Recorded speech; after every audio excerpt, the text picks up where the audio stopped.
இதில் மீள வழி உள்ளதே இருப்பினும் உள்ளம் இருமாறு.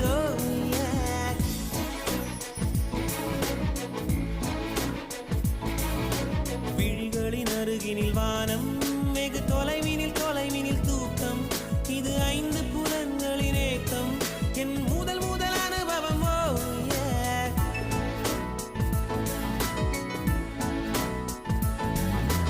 ஒலியின்றி உதடுகள் பேசும், பெரும் புயலென வெளிவரும் சுவாசம்.